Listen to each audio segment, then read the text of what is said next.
Hello everyone, my name is खुशबू।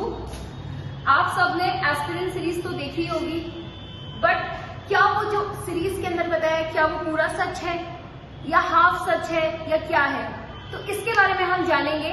क्योंकि आजकल India में कलेक्टर तो सबको ही बनना है, बट कलेक्टर बने ना बने, लेकिन ओल्ड राजेंद्र नगर में आके लोग अपनी मेमोरीज बहुत सारी कलेक्ट कर लेती है। तो इन्हीं मेमोरीज के साथ मुझे आज लाइब्रेरी के बाहर एक एस्पिरेंट मिले हैं, उन्होंने थोड़ा सा अपना टाइम दिया है, तो आइए उनसे बातचीत करते हैं। Hello Ashish.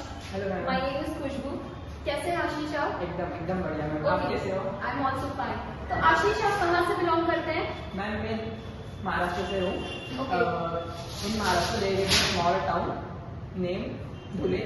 Okay so I am belong from Maharashtra. Okay. तो आशीष, आप महाराष्ट्र से हैं और आजकल तो आपने देखा है कि कंटेंट जो होता है, प्रिपरेशन जो हम देखते हैं, वो सब कुछ ऑनलाइन उसका मटेरियल अवेलेबल होता है। तो क्या आपका मतलब उसके अंदर आप सेल्फ प्रिपरेशन भी कर सकते हैं, तो आपने कोचिंग करना ही चूज क्यों किया?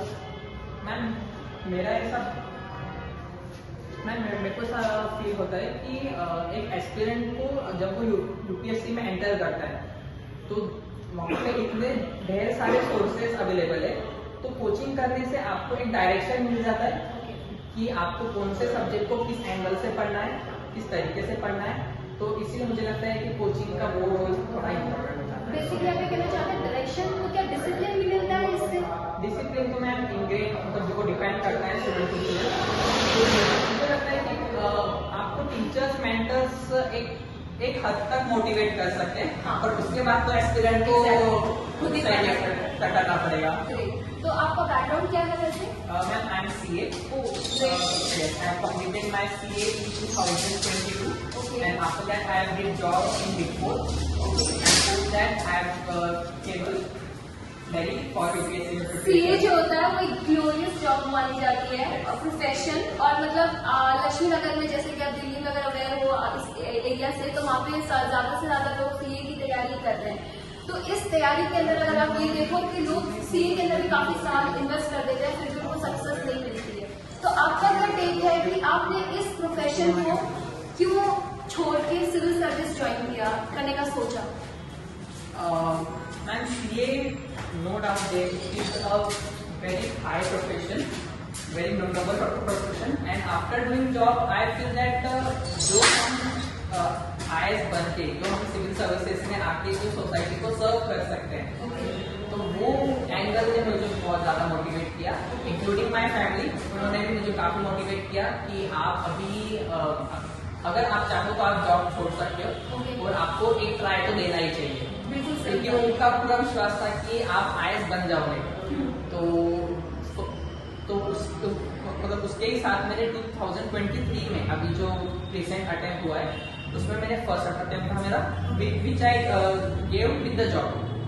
तो मैंने जॉब के साथ वो दिया ताकि देखते हैं कि होता है या नहीं, लेकिन unfortunately I not clear.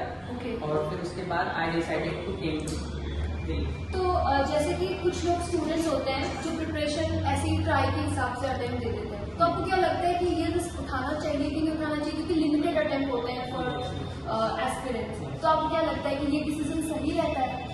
Ma'am it depends on the as.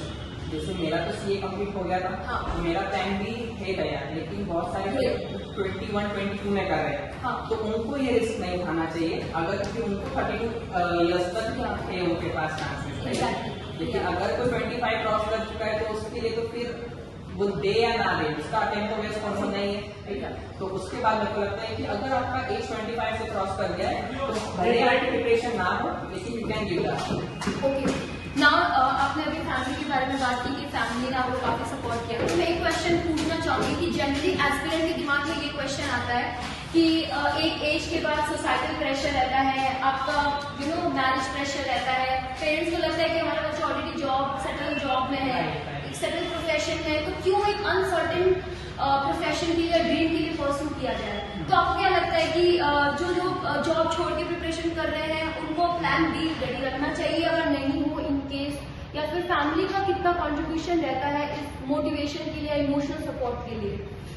Ma'am अगर आप ऑलरेडी जॉब में हो, अगर आपके पास फाइनेंशियल सिक्योरिटी है तो फिर आप चांस ले सकते हो अगर आपका लेकिन वो होना चाहिए, आपका वाई क्लियर होना चाहिए कि why you want to be civil servant. अगर आपका वाई क्लियर नहीं है तो it state that UPSC is not a sprint, it is a marathon. आपको हर दिन उतना ही डेडिकेशन के साथ उतनी ही मेहनत करनी होगी, तो वो आप कभी सस्टेन कर पाओगे जब आपका वाई क्लियर होगा। तो आप कोचिंग कर रहे हैं यहाँ पे, तो आप मुझे ये बताइए कि आप अपना, जैसे आपने बोला डेली आपको एफर्ट देना पड़ता है, तो आप कोचिंग के साथ अपना टाइम कैसे मैनेज कर रहे हैं? मैम कोचिंग होती है 3 to 4 आवर्स की, तो उसके वो आप कर सकते हो, ऑनलाइन भी कर सकते हो, ऑफलाइन भी कर सकते हो। और उसके बाद मुझे ऐसा लगता है कि आपको लाइब्रेरी ज्वाइन कर लेनी चाहिए। ठीक है, जैसे कि आपने ज्वाइन कर रखी है। डेफिनेटली, और यहाँ पे आप जितने भी एक्सपीरियंस देखोगे 99% लोगों ने 24 आवर्स की ही लाइब्रेरी ज्वाइन की है। तो you can see the dedication of the experience.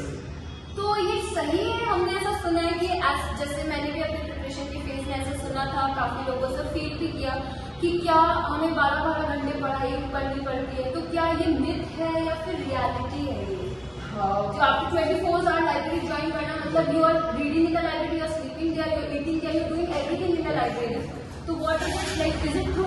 And 24 hours का मतलब ये नहीं है कि आप 24 आवर्स स्पेंड कर रहे हो।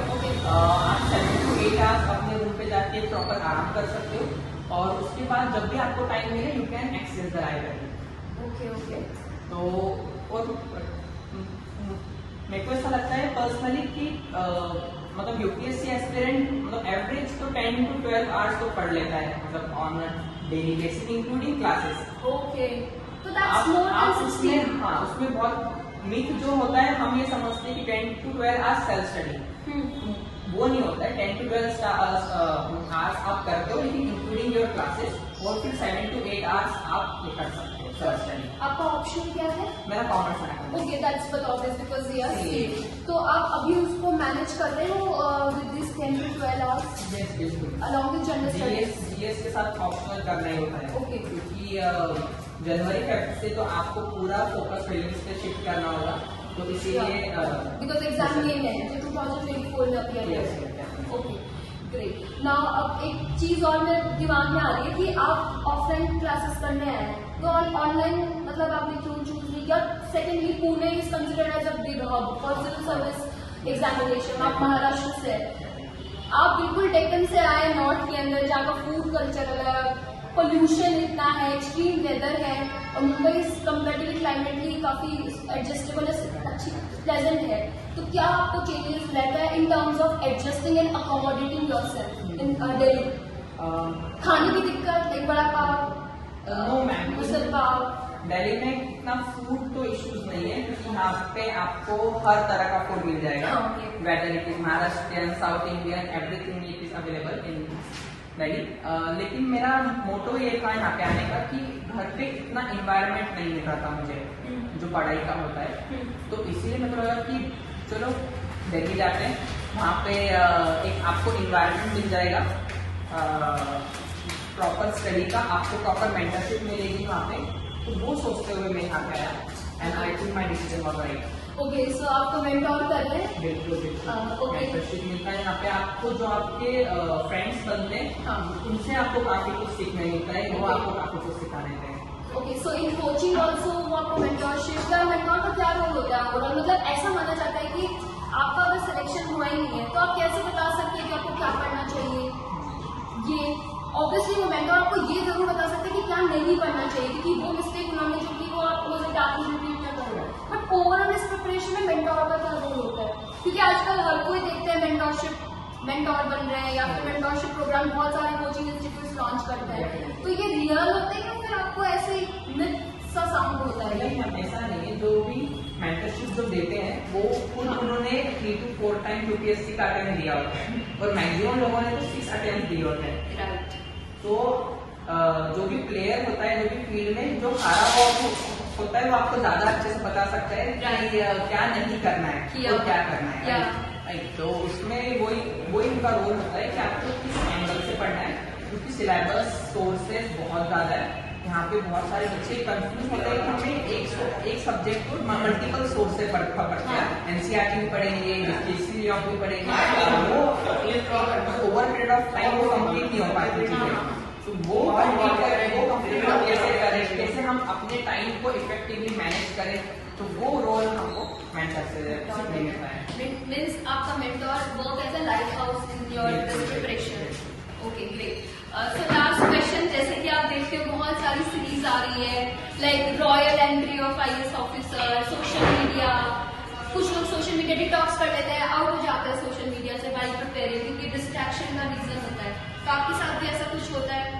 मैम मेरे साथ पर्सनली मैं पूरा डिटॉक्स तो नहीं हो रहा हूँ, क्योंकि सोशल मीडिया का भी अपना एक रोल होता है कि अगर आपको कोई चीज नहीं समझ में आ रही है, यूट्यूब पे आप जाओ, आपको 5 to 10 मिनट्स का एक वीडियो मिल जाता है जो आपको वही कॉन्सेप्ट को बहुत इजी टर्म्स में समझा देता है। Okay, but not this social media, not YouTube. Social media like social media interactive site like Facebook, Instagram, Twitter, जहाँ पे आप देखते हो आपके साथ वाले friends they are enjoying and they are living different kind of life. And आपने life voluntary choose की, तो फिर भी आपको इस जर्नी के लिए काफी स्ट्रगल करना पड़ता है। डेली आपकी किताबें, मैराथन जैसे आपने बोला 10 से 12 घंटे पढ़ना, तो उसमें आपका मोटिवेशन कैसे स्ट्रॉन्ग रहता है? इसलिए मैंने कहा कि आपका अगर वाई क्लियर है, why you want to be civil servant, तो फिर आपको ये मतलब कि बार बार फीलिंग नहीं आएगी कि मेरा फ्रेंड तो अब्रॉड जॉब कर रहा है या किसी कंपनी में काम कर रहा है और मैं यहाँ पढ़ाई कर रहा हूँ। अगर आपका वाई क्लियर है, why you want to be civil servant, तो फिर ये इशू तो नहीं आएगा।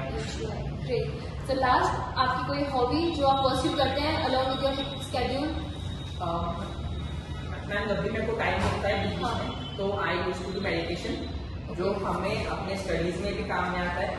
और जब भी मन कर किया मेरा, तब मैं बीके शिवानी, अगर आपने सुना होगा, तो मैं उनके काफी लेक्चर्स देख लेता हूँ, ताकि एक how to deal with the anxiety, panic attacks जो नॉर्मल होता है जो एक्सपीरियंस के साथ, तो how to deal with that effectively, तो वो मैं देखता हूँ, तो इससे काफी हेल्प मिलता है।